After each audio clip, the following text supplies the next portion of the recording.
ভারত ও সেনাবাহিনীদের মধ্যে নিয়ন্ত্রণ রেখায় গতকাল দিবাগত রাতে আবারও গোলাগুলি হয়।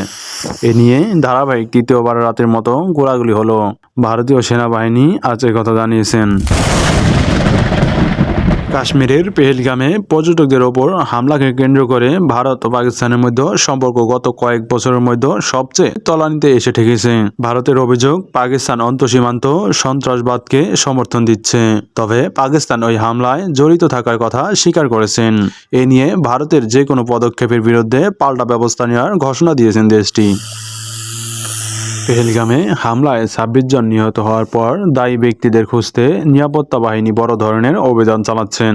ভারতীয় পুলিশের দাবি, পলাতক বন্দুকধারীদের মধ্যে ২ জন পাকিস্তানি নাগরিক। ভারতীয় সেনাবাহিনী দাবি করে নিয়ন্ত্রণ রেখায় পাকিস্তানি সেনারা বিনা উস্কানিতে গুলি ছড়াচ্ছেন। জবাবে ভারতীয় সেনারা পাল্টা গুলি ছুড়ছেন।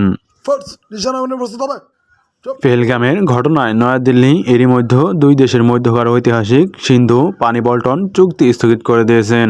পাকিস্তানের সঙ্গে তাদের প্রধান স্থলসীমা বন্ধ করে দিয়েছেন, কূটনীতিক সম্পর্ক কমিয়ে দিয়েছেন ও পাকিস্তানিদের ভিসা প্রত্যাহার করেছেন বলে জানা যায়। তবে শুধু এখানেই শেষ নয়। জবাবে ইসলামাবাদ ভারতীয় কূটনৈতিক ও সামরিক উপদেষ্টাদের পরিষ্কার নির্দেশ দিয়েছেন।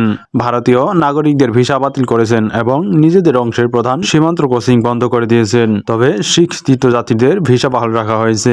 এদিকে জাতিসংঘ দুই প্রতিদ্বন্দ্বী দেশকে সর্বোচ্চ সংযম প্রদর্শনের আহ্বান জানিয়েছেন, যে ঘটনামূলক পারস্পরিক আলোচনার মধ্য দিয়ে সংকটের শান্তিপূর্ণ সমাধান করা সম্ভব। তবে দেশটির যুদ্ধ যত দীর্ঘস্থায়ী হবে তত দেশটি বিপর্যয়ে পড়বেন। শুধু এখানে একটি দুটি দেশ নয়, পুরা দেশটি এরকম অর্থনৈতিক সংকটে পড়ে যাবেন। পার্শ্ববর্তী থাকা দেশগুলো কিছুটা সংকটে পড়বেন বলে জানিয়েছেন গণমাধ্যম। তবে এরকম দেশকে সামনের দিকে যুদ্ধ বিপর্যয় না করে এখনই সমাধানের প্রত্যাশা জানিয়েছেন দু দেশের সাধারণ নাগরিক।